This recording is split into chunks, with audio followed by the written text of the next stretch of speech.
buenas noches, feliz cumpleaños número 72 de el músico, cantante y compositor Phil Collins, músico inglés que muchos recordarán de sus éxitos de música pop en los 80s.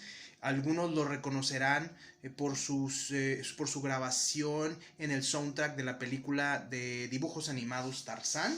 Y bueno, desafortunadamente pocos lo recordarán como el extraordinario baterista que fue de la banda de rock progresivo inglés Genesis, junto a los Pink Floyd, junto a la banda Yes y junto a Genesis. Esas tres bandas fueron las bandas emblemáticas, las bandas estandarte, las bandas icónicas del rock progresivo inglés en los 70s. Precisamente Phil Collins fue en algún momento invitado a hacer una audición como baterista de la banda Yes. Phil Collins señala que no se presentó por alguna razón que no recuerda a esta audición, y todavía al día de hoy Phil Collins se pregunta qué hubiera pasado si hubiera acudido, cómo se hubiera comportado su vida, qué hubiera seguido después de si hubiera sido elegido para ser baterista de los Yes, que por ahí anduvo el señor Bill Bruford, un baterista extraordinario que también estuvo con los King Crimson. Y bueno, los Genesis empezaron en los 70s, muy inspirados en la música pop progresiva vanguardista de una banda, por ejemplo, como los Beatles o los Bee Gees.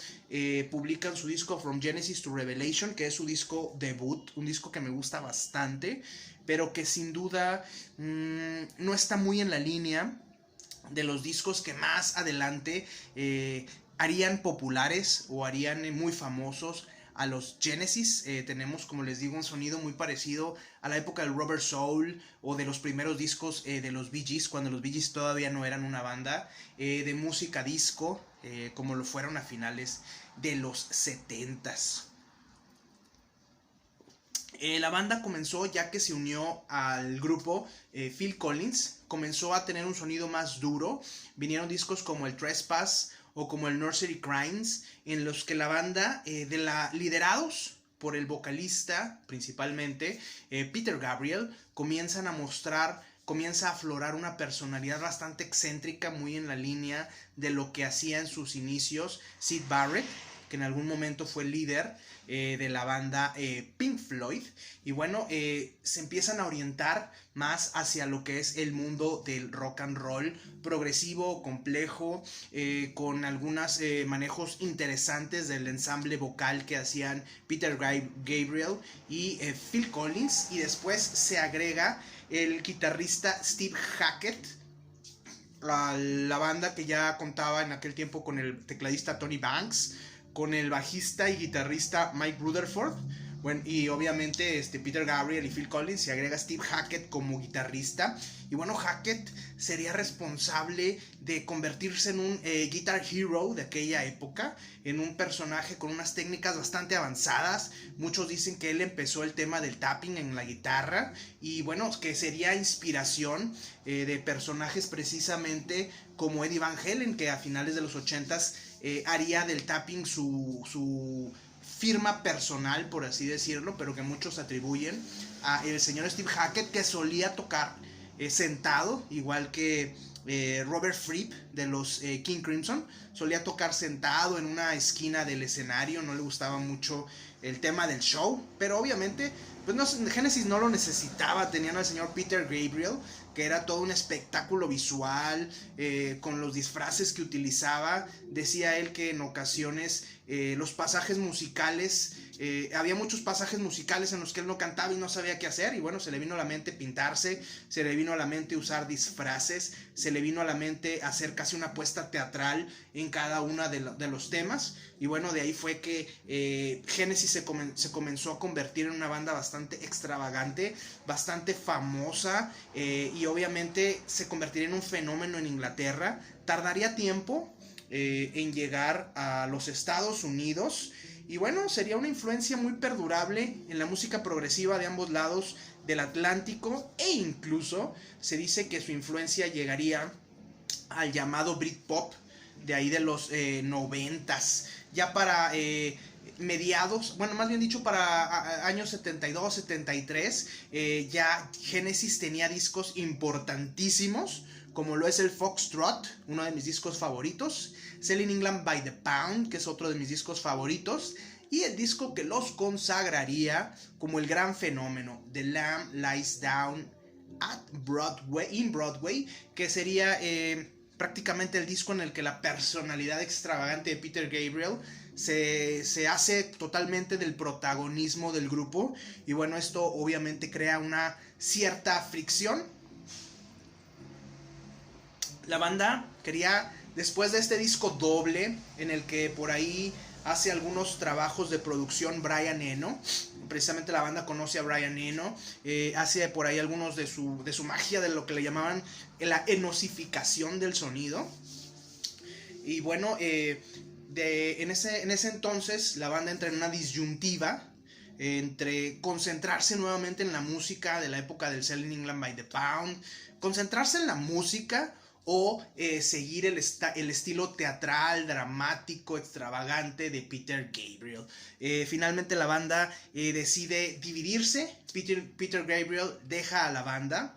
Y bueno, la banda se comienza a cuestionar si realmente tendrá un futuro sin Peter Gabriel, que era, digamos, que la figura principal de la banda en aquel entonces. Aunque cabe mencionar otra vez que tenían a Steve Hackett, que tenían a Phil Collins en la batería, que tenían a Tony Banks, que era un genio de los teclados. Y bueno, por aquella época Phil Collins era muy admirado, ni más ni menos que por el señor John Bonzo Bonham, baterista de los Led Zeppelin, al grado que Bonham lo admiraba a Phil Collins, creía que era un digno heredero de su estilo musical, como baterista brutal, baterista de rock, baterista complejo, baterista con un estilo, a tal grado que Phil Collins sería una importante influencia para otro baterista bastante especial, bastante único, bastante peculiar, ni más ni menos que el señor Neil Peart, que también ahí por los 70 se une al trío, se une a la banda para conformar un trío, a esta banda canadiense de rock progresivo llamada Rush. Y bueno, obviamente Neil Peart reconocería mucho la influencia tanto de John Bonzo Bonham como de Keith Moon, de los The Who, como de el señor Phil Collins. Y bueno, tras la salida de Peter Gabriel de la banda sufre una turbulencia fuerte. En algún momento Steve Hackett dice: la banda ya no tiene futuro, yo quiero meterme en un rollo más instrumental, más técnico, y empieza a grabar sus discos solistas y a separarse poco a poco de la banda. La banda comienza a hacer audiciones para buscar nuevo vocalista. Se dice que durante las sesiones, durante las audiciones, era Phil Collins cantando, que solía hacerlo él a dueto mucho con Peter Gabriel, para dirigir a los posibles candidatos, a los posibles sustitutos de Peter Gabriel. No encontraban quien diera el sonido, y Phil Collins sugiere que la banda se quede como una banda instrumental, algo que no le gusta a Tony Banks ni a Mike Rutherford, y dicen: se va a volver esto demasiado aburrido. Para entonces Hackett ya había dicho: me voy de la banda. Prácticamente se queda la banda como un trío, y es entonces cuando la banda se da cuenta en una de estas audiciones que Phil Collins suena más a Peter Gabriel que el mismo Peter Gabriel. Es decir, la voz de Collins era más pura aún, era lo que intentaba obtener Peter Gabriel durante sus presentaciones. Así que le dicen a Phil Collins: tú vas a ser el próximo vocalista de Genesis. Creo que el planteamiento se volvió muy complicado para Phil Collins, debido a que pues obviamente era un baterista con mucha reputación. La batería era su pasión musical, su pasión, su instrumento preferido, era lo que él quería hacer.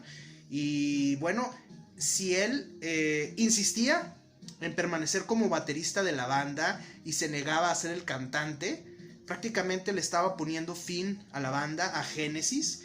y si él aceptaba convertirse en el frontman, en el líder, en el vocalista de los Genesis, pues prácticamente le estaba poniendo fin a su carrera como baterista. Las piezas eran bastante complejas en aquel entonces y Phil Collins decía, no voy a poder cantar y tocar la batería de esta forma al mismo tiempo.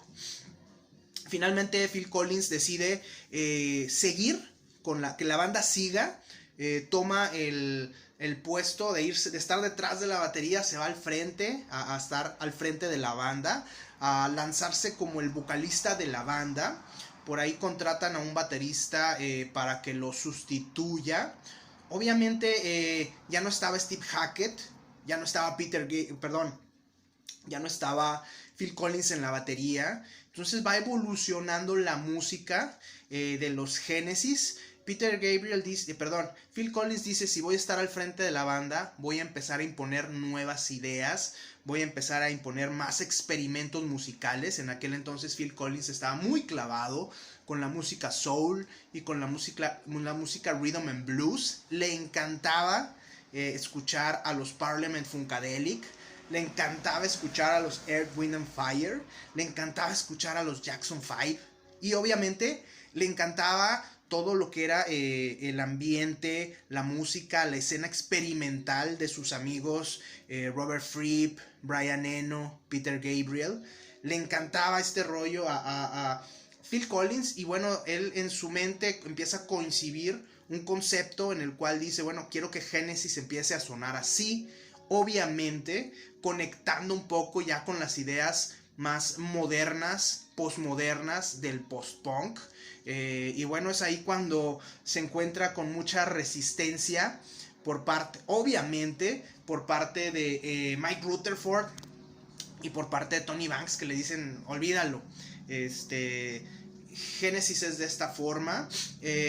Publican el A Trick of the Tail, que es un disco muy bueno, pero que ya se empieza a sentir entre el A Trick of the Tail, que es un disco exitosísimo, y el And Then There Were Three. Comienza a sentirse esta tensión dentro de la banda. Cada vez comienzan a decirle a Phil Collins, esta canción no, esta canción no, esta canción no es para el grupo. Y bueno, obviamente Phil Collins comienza a sentir cierta frustración. Dice, soy el líder de la banda, pero no puedo expresarme musicalmente como quiero ahora que estoy al frente del grupo cantando. Entonces como que se comenzó a sentir un tanto frustrado, un tanto atrapado. A eso hay que sumarle obviamente digamos que el problema que había con sus compañeros musicales, ese distanciamiento que estaban tomando, ese amor que sentía por la música negra, por la música experimental, y adicional a eso empezó a tener muchos problemas en su matrimonio. La banda estaba volviéndose más famosa, estaba teniendo éxito en los Estados Unidos con el A Trick of the Tail, con el And Then There Were Three. La banda se estaba dando a conocer en Estados Unidos y estos viajes se empezaron a prolongar, las giras se comenzaron a hacer más largas y obviamente esto comenzó a colapsar el matrimonio de Phil Collins al grado que pues obviamente terminó divorciándose de su esposa. Y ahí es cuando digamos que de esa mala experiencia Phil Collins se da cuenta que un amigo de él llamado John Martin, un músico guitarrista de allá inglés, hace un disco en el cual plasma toda la situación emocional que tiene, plasma toda la historia, digamos, de su divorcio. Y es cuando le viene la inspiración a Phil Collins y dice, bueno, voy a utilizar todo esto malo que me está pasando para hacer mi propia música, para generar un nuevo concepto musical.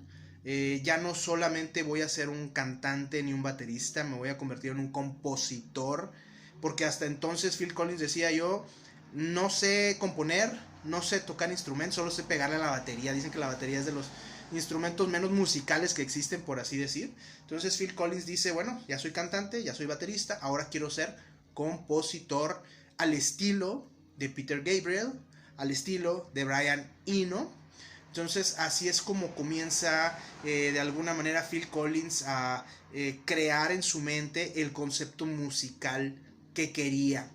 Se encierra en su casa, se encierra en su habitación, convierte a su habitación en un estudio, mete una caja de ritmos, de esas que usaban en aquel entonces. La caja de ritmos se creó, por así decirlo, para que los músicos pudieran componer en los estudios, hacer demos.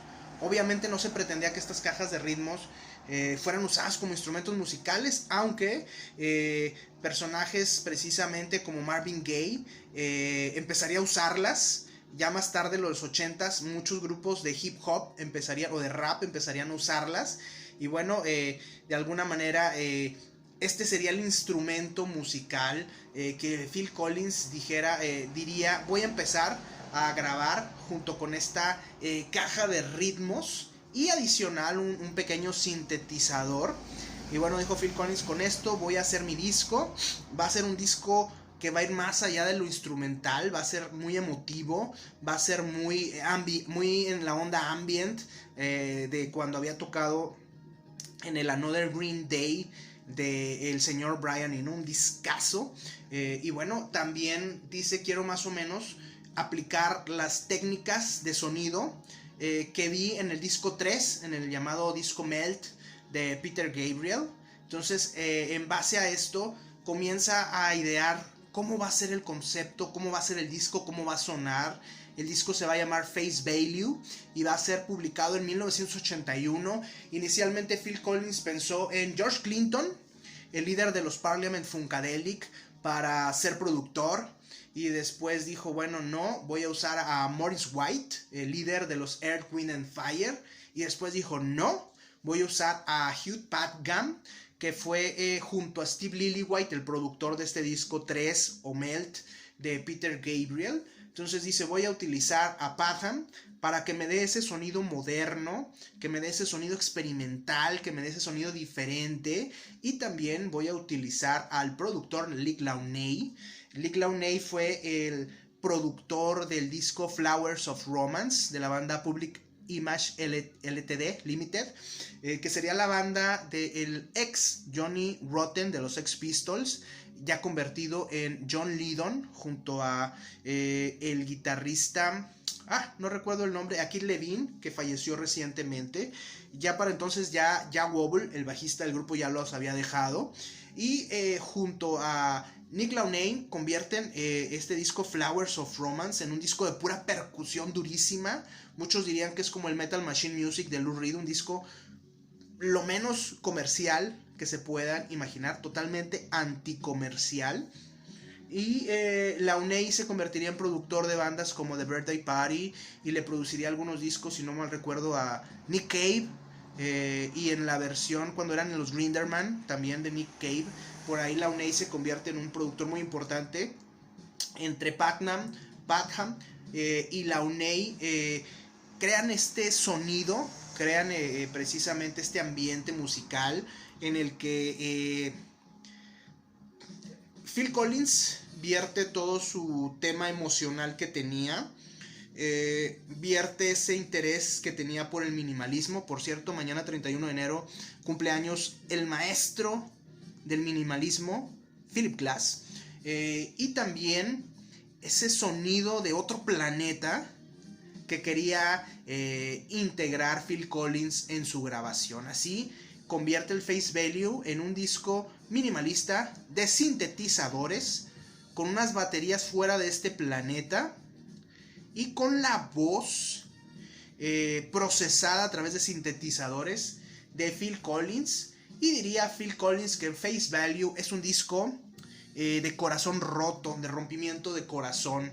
Eso es lo que trataba de expresar o de transmitir Phil Collins en este disco, además de incluir a conjuntos de metales en el estilo muy rhythm and blues, soul, que el tanto le gustaba. Entonces es un disco variado, pero es un disco a fin de cuentas de rompimiento, es un disco doloroso, y destaca en ese disco el primer tema, el tema más famoso y la obra maestra de Phil Collins, la obra inmortal de Phil Collins, el tema In the Air Tonight, un tema en el que Phil Collins narra de una forma brutal cómo un hombre deja morir a otro mientras Phil Collins lo ve. Phil Collins diría que no sabía en qué estaba pensando, todavía no sabe, dice él, qué quiso decir con esta letra, pero él expresaba mucho coraje, mucho odio, mucho enojo que sentía en ese momento. In the Air Tonight es una canción con una percusión que empieza casi 2 minutos con una percusión minimalista, que empieza con sintetizadores durísimos y su voz, como les digo, procesada. Después de esos 2 minutos entra Phil Collins con su batería, no enosificada, pero sí de alguna manera transformada mediante las técnicas de producción de Padgham y de Launay. Y entra este redoble a mitad de la canción, convirtiendo el tema en algo monumental, en algo increíble, que muchos, para siempre se quedaría como la gran canción de Phil Collins, la obra maestra de Phil Collins. Siempre se la pedían y llegaba un punto en que el mismo Pete Townshend, el guitarrista de los The Who, cuando estaban backstage le decían, ya voy a tocar tu canción, siempre te la piden, ya voy a tocar esa maldita canción. Se refería a In the Air Tonight, un super tema. Y aquí lo más importante es que Phil Collins con este disco, con Face Value, abre la puerta a lo que sería el pop audaz, el pop inventivo de los 80s, donde seguirían grupos o artistas como Kate Bush, como David Bowie, como Prince, como Michael Jackson, que verían en eso que hizo Phil Collins la oportunidad de integrar el pop y de integrar música experimental hasta cierto punto, crear nuevos sonidos y obviamente darle un valor agregado al pop, que no fuera un pop desechable, que no fuera un pop simplón, sino que fuera música bastante profunda. Entonces creo que esa es la importancia, pienso que esa es la importancia fundamental del disco Face Value, el disco más importante, la obra maestra de Phil Collins. Y aquí lo voy a enlazar con un disco del 2008. Face Value es uno de mis discos favoritos. Me gustan muchas canciones de Phil Collins, no todas. Seguiría por parte de Phil Collins un periodo en el cual Genesis se iría hacia el pop. Ya Tony Banks y Mike Rutherford dicen, no vamos a poder hacer lo que hacíamos antes. Ya vimos que Phil Collins trae buenas ideas y le funcionan, así que vamos a dejarlo que haga lo que quiera con el concepto de Genesis. Y bueno, Phil Collins termina convirtiendo a Genesis. Genesis se hace un poco hacia la New Wave. Si Phil Collins en su carrera solista toca tangencialmente el post-punk, gracias a Padgham y a Launay, Genesis decide acercarse tangencialmente a la New Wave. Y bueno, ahí es donde la banda despega, se convierte en un fenómeno en los Estados Unidos. Y a la par, Phil Collins lleva su carrera como solista, la sigue obviamente, se vuelve bastante famoso. Pero voy a ligar el disco Face Value, que como les digo es uno de mis favoritos, con el disco 88, se llama 808s and Heartbreak. 808s and Heartbreaks del señor Kanye West, disco del 2008. Y muchos dirán, ¿qué tiene que ver Phil Collins con Kanye West? ¿Qué tiene que ver Face Value con el 808s and Heartbreak? Bueno, si los analizamos fríamente y lo ponemos uno contra otro, nos vamos a dar cuenta de la tremenda influencia que significó Phil Collins para Kanye West. Probablemente Kanye West estaba en una situación lastimosa, dolida. Había perdido a su madre, Donda, en una operación, en un quirófano falleció la mamá de Kanye West y rompió con su novia. Entonces todo esto lo quería de alguna manera proyectar Kanye West a través de su música. Ya había sacado por ahí varios discos, Graduation, no sé qué tantos discos. Había sacado 2 o 3 discos Kanye West como rapero, por así decirlo. Y llegó un punto en que todas estas situaciones emocionales lo desbordaron, le ganaron. Y dijo Kanye West, con el rap no voy a poder expresar esto que siento. Decidió dejar las cajas de ritmo típicas del hip hop. decidió tomar este aparato llamado, esta caja de ritmos TR-808 de Roland, una caja de ritmos muy básica. Decide utilizarla en lugar de utilizarla con ritmos muy tribales, muy básicos, muy primitivos, en lugar de la sofisticación que había en aquel entonces dentro del mundo del hip hop. Decide usar sintetizadores y decide procesar su voz con este programa famoso en aquel entonces, el Autotune.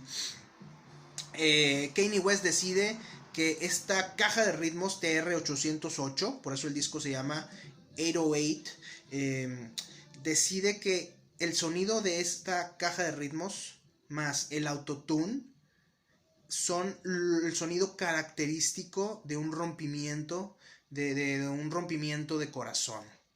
Entonces Kanye West dice, estos son los instrumentos, esto me va a dar el sonido de un rompimiento de corazón, voy a hacer un disco nostálgico, de rompimiento, de catarsis emocional, y obviamente me voy a tener que hacer hacia el pop, porque el rap no me permite, obviamente dentro de un contexto del hip hop, pero dijo Kanye West, no voy a poder rapear aquí, voy a tener que cantar, voy a tener que imitar cantantes, voy a utilizar el autotune porque no soy cantante, pero eso le va a dar un tono, le va a dar un sonido especial. De alguna manera estaba creando Kanye West un paralelo. Obviamente Kanye West había escuchado el Face Value, en algún momento Kanye West lo interpretó en vivo, esta canción de In the Air Tonight, entonces la influencia es obvia. Pero lo interesante es cómo Kanye West, bajo un contexto del hip hop, pudo recrear todo este ambiente, todo este sonido, toda esta ideas musicales que tuvo Phil Collins en algún momento. Y bueno, básicamente lo que hizo Kanye West al día de hoy me parece extraordinario. Me parece que no es una copia, como lo hemos dicho muchas veces, sino que toma elementos y los mete a un contexto del hip hop, y lo que hace básicamente Kanye West es crear una especie de hip hop inteligente, muy emocional, hasta cierto punto progresivo.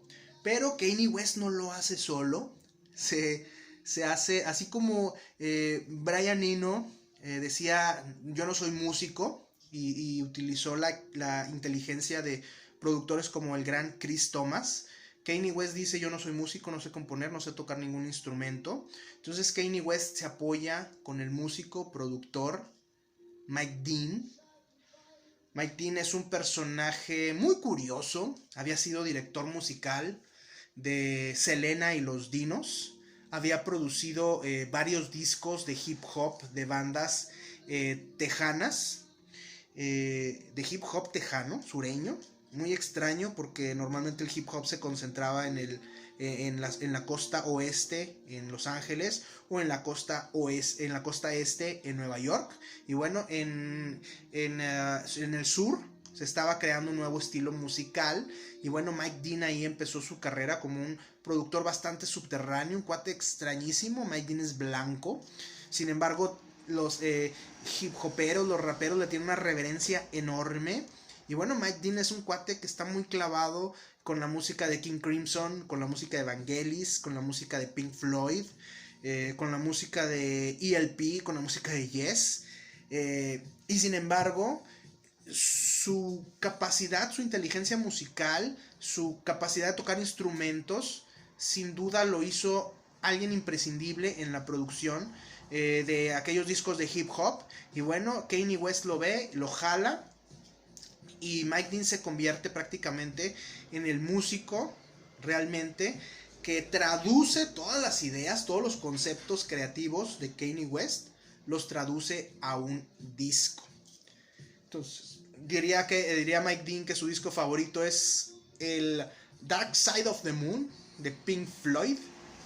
Y bueno, básicamente así es como Kanye West hace su disco Phil Collins-esco, de la mano de Mike Dean. Así de importante es la influencia del señor Phil Collins, que hoy cumple 72 años. Así de imponente es la obra y la influencia que ha tenido Phil Collins a partir de los 80s, ya bajo un contexto pop, más allá de su carrera como baterista de rock progresivo en los 70s, y así de tremenda fue la manera en que lo captó Kanye West y lo transformó en una nueva carrera muy interesante, prácticamente abriendo un subgénero dentro del mundo del hip hop.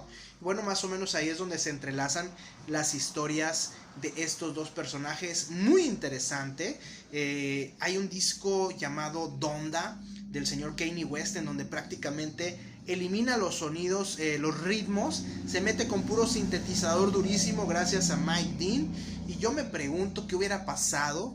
Acaba de salir recientemente, hace una semana, el disco Mercy del señor John Cale, ex leyenda, ex músico, ex fundador de los de Velvet Underground. Sacó su disco Mercy, un discazo con unos sintetizadores tremendos, con unas cajas de ritmo brutales, con mucha influencia, dice John Cale, del rap, del hip hop, de la música trap. Y yo me pregunto qué hubiera pasado si el señor Mike Dean le hubiera producido un disco al señor John Cale, Phil Collins, Kanye West, Mike Dean y John Cale. Hablamos de todos ellos en un pequeño ratito. Nos vemos, hasta luego.